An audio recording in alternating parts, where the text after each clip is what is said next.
big fan, Ben Boulos, is with this year's finalists. We'll meet them in a minute. I think many people, though, Ben, would put you down easily as a faithful. As a faithful, really?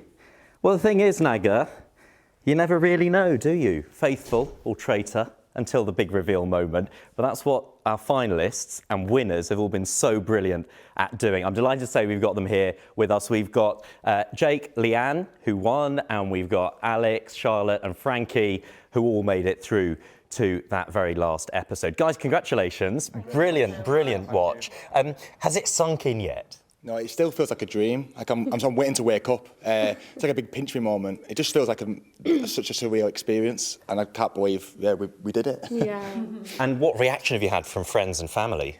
Oh, they're just absolutely made up. It's been a really long time keeping it a secret, so even to be able to speak about it now, it's just bizarre, isn't it? It feels like it's illegal. Yeah, I bet. And in terms of when you're going back into real life, as it were, do people treat you differently, especially when you've won it? Do you find people are a little more suspicious of whether you're telling them the truth or not? Well, I just feel like I was myself in the whole game. So people, what you've seen on the TV, that was Jake. So I don't think people will look at me any differently.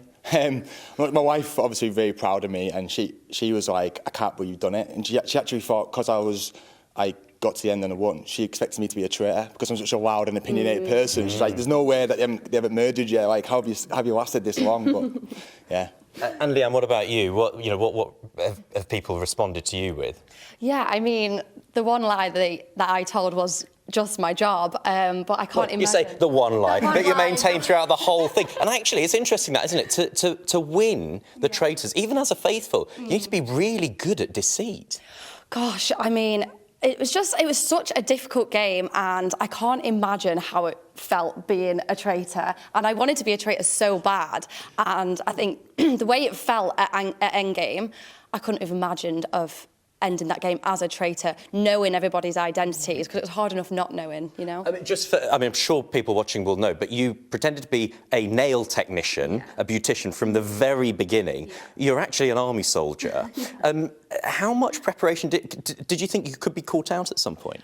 A few times, especially with Lisa and her broken fingernail. It literally kept me up at night, and the girls were always like, oh, Leanne, so tell me about your salon. I'll definitely come and have my nails done after. I'm like, yeah, of course. No, it was actually harder than I thought to keep it up, but I did a lot of research. My sister-in-law owns a salon with her best friend down the road, so I was in there all the time, so I thought it would be the best job for me to lie about and get away with. OK, I'm going to bring the other finalists in a moment, but I have to ask Jake, at the end, the tension, and Leanne was there, why is he not looking me in the eye when you were around the fire pit at that last moment? And I was thinking, what must be going through her heart, her mind? You know, these are two guys who've become really good friends. Why didn't you look her in the eye? I just thought, because it was such a stressful time, and like the intensity was so big, I just thought, why not make it more stressful for? I just want to have a bit of fun. And knowing Leanne, I thought she'd take it in good spirit. And then when I seen how angry she was, I thought she was going to come and punch me. So I was just like, I was going to keep it going longer and longer, but I decided after seeing how stressed she was, like, enough's enough now. Well, it was tense enough for the amount of time you kept it going. I just want to bring in the other finalists because, you know, it was such an entertaining watch for us at home. What was it like when you're actually there in the... Because you haven't got the music that we have when we're watching it, do you? So does that make it less tense or more awkward? I think it's probably more tense because what you don't have at home is you feel those relationships between people. And these guys, you've been through something very intense together and you're quite closely bonded, but you're also really suspicious of each other. And we kind of see that with us. Yeah. I was going to say a bit, I mean a lot. Yeah. And that actually is really hard to get over because you've got the personal, which you kind of bonded with people, but also the kind of game where you actually have to sort of play the game and throw people under the bus. So it's tricky. And Charlotte, we were talking about Leanne's deceit that she maintained throughout. Yours was absolutely astonishing. This Welsh accent, this character.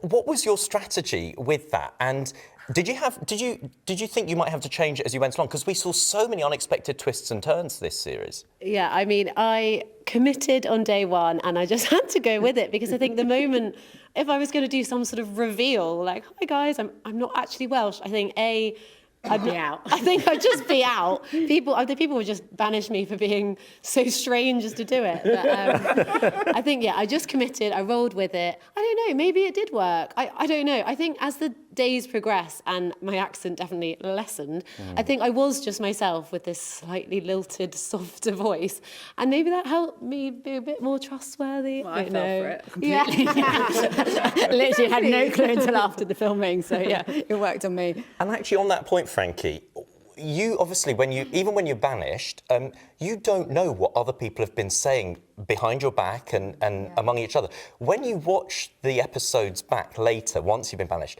what do you make of it when you think, is that what they really said about me?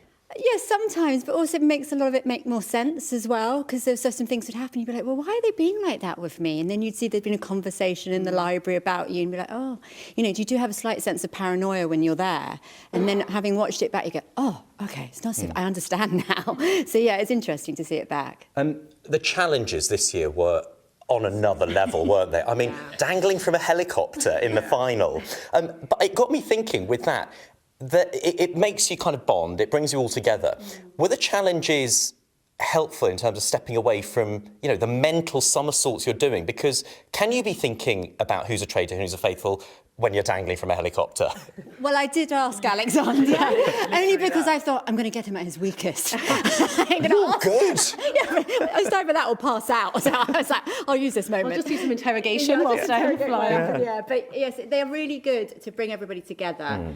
And it was just such an achievement when we did them that it kind of lessened the tension afterwards for a bit. It was lovely. I think what those challenges do, they add a physical element, don't they?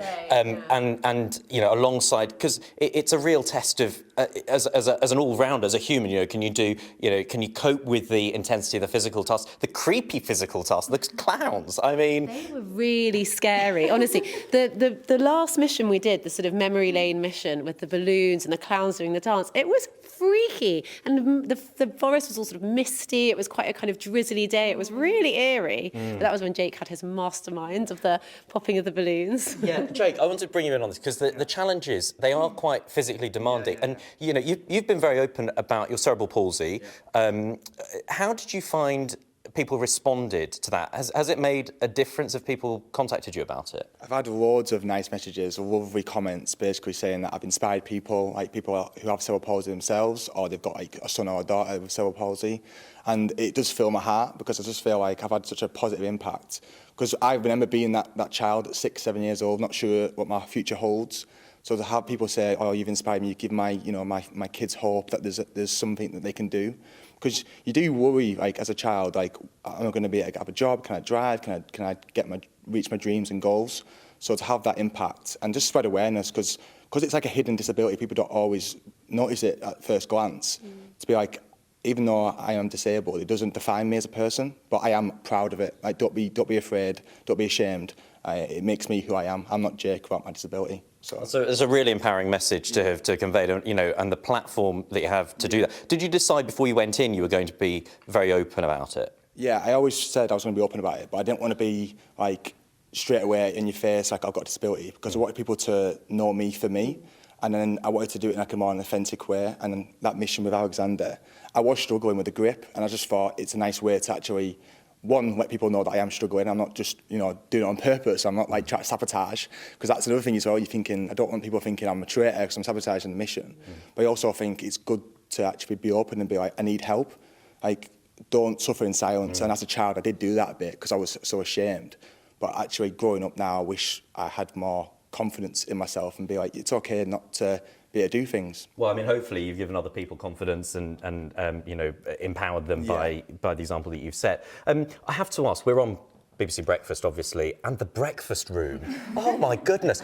We've all been on holidays where people have had a bit of a falling out, and then the next morning around breakfast, it's all a bit awkward. Did anyone actually ever eat breakfast in that room, given the tension, especially after the seer moment? The food was Smoked salmon every day. And the pastry And was absolutely beautiful, wasn't they? Yum There was yum. a cheese plate, there was charcuterie, it was wonderful. Different and a types lovely of tea. fruit. Yeah. Oh, well, I hope... But if you got in late, I would say it was harder to eat breakfast if you came in last. Yeah, the tea was if cold. If you got in early, it was quite nice. Have a little plate of something, have a grape or two. And actually, how do they decide who comes in what order? Do you get a knock on the door? How does that work? It's random. It's random. You just, you turn up at the castle and then you don't know who's in already, you don't know who's coming after. So as you walk in, you genuinely don't know who's going to be in there. For the next series, people can apply to take part. What's your advice to people to make their applications stand out? Because obviously some of the things have been done, pretend to be a nail technician, pretend to be Welsh. What do you think would capture... I always think, just be yourself, because you don't know what they're looking for. So, if you're trying to be someone else, just being you might be what they want. So I just think be yourself, be confident, and just be who you are. Because I think if you believe in your self-abilities, that's all you need to do. You know what I mean? Don't try and pretend to be someone else. Because as well, even if you did get on the show pretending to be someone else, you're going to get found out. So I think just be yourself. Yeah, really. and I think just enjoy it as well. I think the game can be so stressful, can't it? And you can really get wrapped up in the game, and it's really difficult mentally. So I just think take a minute and just really enjoy where you are. The castle's beautiful. The whole scenery is just gorgeous. So yeah, just enjoy it. We had a lot of fun as well as all the tension and stress. We had a really lovely time together as well, and really bonded. So it was brilliant. OK, I'm sure people will be delighted to hear that. Thank you so much for speaking to us this morning on BBC Breakfast. All that leaves me to do is to turn to Naga and Charlie and to say, what would you be, each of you? Traitor or faithful? Thanks, Ben. I don't know. I think I'm going to leave that to others to decide. Yes, I'm saying nothing. It's better that way, isn't it? Keep it zipped sometimes. Says everything. You saying nothing. The Traitors, all the series are available to stream on the BBC iPlayer right now. That's it from us today. Of course, breakfast back tomorrow from 6. Do enjoy the rest of your day. Bye-bye.